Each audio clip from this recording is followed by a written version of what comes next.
रंजना कभी ब्रश नहीं करती थी। उसे कितनी बार उसके माँ बाप ने डांटा, लेकिन उसका कोई असर उस पर होता ही नहीं था, जिस कारण से उसके दांत पीले पीले हो जाते हैं। शादी के बाद अरे बहू, वैसे तो तुझ में कोई कमी नहीं है, पर तेरे दांत इतने पीले कैसे हैं बेटा? कैसे मतलब? कोई सर्जरी थोड़ी ना कराइए। वो तो क्या नाम, मैं ब्रश नहीं करती थी तो पीले हो गए। अब क्या करूं? आप कहे तो लाल करवा लूं या फिर काले? यार ये क्या है, क्यों माँ से लड़ रही हो? लड़ रही हूँ? अरे मैं लड़ रही हूँ या ये बोल रही है कि दांत पीले हैं, पीले। अरे तपस्या थोड़ी ना की है इन्हें पीले करने के लिए। बकायदा ब्रश नहीं किया है 20 साल तक, तब जाकर। छी, कैसी बात कर रही हो? ये उस वक्त तो पीले नहीं थे जब हम लोग तुम्हें देखने आए थे। अरे तब साफ करवा लिया होगा डेंटिस्ट के पास जाकर। अब देखो कैसे पीले पीले लग रहे हैं। रंजना सास की तरफ गुस्से से देखती है। फिर शुरू हो गई पीले पीले पीले। अरे पीले तो तब भी थे जब मेरे हाथ का रसगुल्ला उड़ा उड़ा कर खा रही थी और बोल रही थी, लड़की नहीं गुणों का खजाना दे रहे भाई साहब आप। अब वो लोग करते भी तो क्या करते, पीले दांत वाली बहू पल्ले पड़ी थी तो झेलना तो था ही।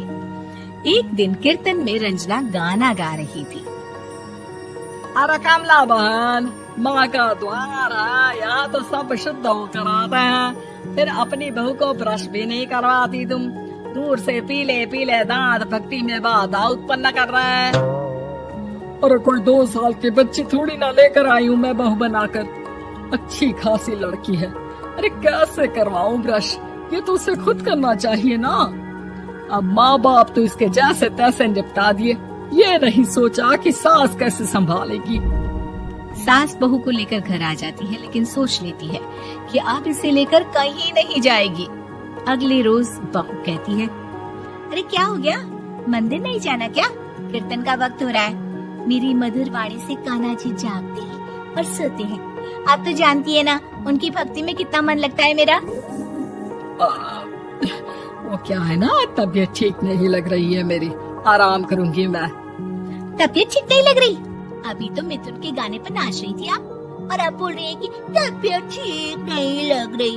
अरे भक्ति में मन लगा लो सासू माँ, ऊपर जाना है, क्या मुंह दिखाओगी आप? हाँ? सास को बहू की बात पर गुस्सा आ जाता है। मैं क्या मुंह दिखाऊंगी, इसकी चिंता तो ना कर, समझी? अपने मुंह की चिंता कर, जो ये पीले पीले दांत लेकर हर जगह पहुंच जाती है। पता है लोग कितना मजाक बनाते हैं। ना जी ना, मैं नहीं जाना कहीं तेरे साथ। तो ये बात है, कोई ना, मत जाओ, मैं अपने कमरे में ही बैठकर भक्ति कर लूंगी। ऊपर वाला दांत थोड़ी ना देखता है, मन देखता है, भावना देखता है। और अरे बस बस, तू सब कुछ दिखा, बस ये सफेद चमकदार दांत ना दिखाना किसी को, है? जा यहाँ से।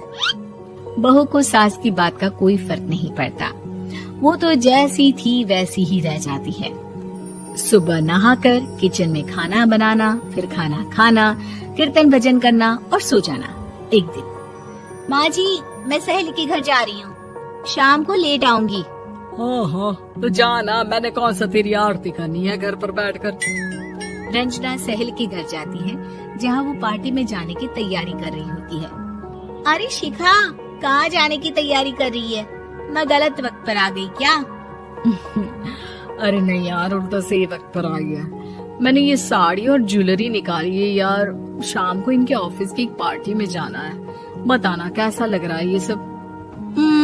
नहीं यार, इस ड्रेस के साथ तो वो वाली ज्वेलरी अच्छी लगेगी। हाँ, सही बोल रही है, मैंने ध्यान ही नहीं दिया। वैसे तो हमेशा से मस्त फैशन सेंस रखती है। तो बड़ा जाती होगी ना पति के साथ पार्टी में। रंजना कुछ नहीं बोलती, बस सोचती है कि यार काश ये बात सही हो जाती, पर मैं क्यों नहीं जाती पार्टी में? क्या इन लोगों की कोई पार्टी होती नहीं होगी? रंजना घर आती है और रात में पति से सवाल करती है, एक बात बताइए, आप मुझे किसी पार्टी में क्यों नहीं ले जाते? क्या आपके यहाँ ऑफिस में पार्टी नहीं होती? पति बेचारा क्या कहता कि दांत पीले हैं तुम्हारे इसलिए।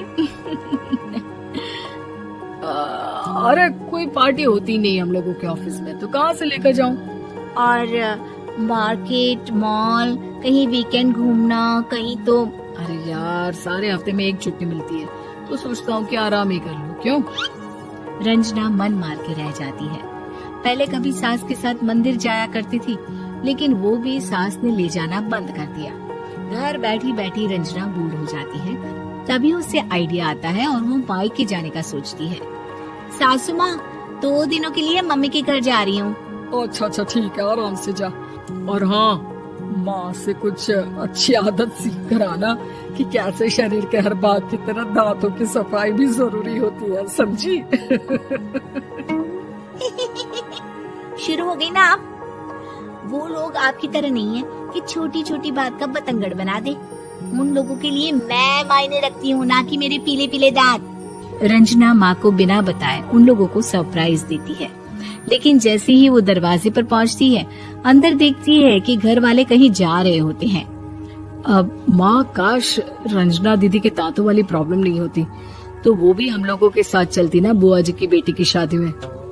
हाँ बेटा, लेकिन अब उसे कौन समझाए कि उसको उसके पीले दांत नहीं दिखते, लेकिन उसके आसपास के लोगों को कितना एम्बैरेसिंग फील कराते हैं। मुझे तो कितनी बार उसके स्कूल की टीचर ने शिकायत की कि उसके साथ कोई लड़की बैठना भी नहीं चाहती, और ना ही कॉलेज में कोई उससे बात करना चाहता था। लेकिन पता नहीं क्यों उसे ये बात समझ में ही नहीं आती। कोई कमी नहीं है उस लड़की में, बस यही कि दांत पीले हैं। वो तो भला हो जीजा जी और उनकी माँ का, जो दीदी को जैसी है वैसे ही रखा हुआ है। रंजना को अपने घर वालों की बात सुनकर बहुत दुख होता है। वो सोचती है कि वो क्या करे, लेकिन फिर वो सीधा डेंटिस्ट के पास जाती है, अपने दांत चमकाती है और कसम खाती है कि वो रोज ब्रश करेगी। अरे क्या हो गया? तुम तो 2 दिनों के लिए गई थी ना, पर कोई ना, अच्छा है, चलो आ गई तो। रंजना सास के सामने आकर खड़ी हो जाती है और पूरी स्माइल करती है, उसके चमकदार दांतों को दिखाती हुई। चले मंदिर। माँ, मुझे माफ कर दीजिए, मैंने आप लोगों को बहुत एम्बैरेसिंग फील करवाया। मैं आज से रोज ब्रश करूंगी।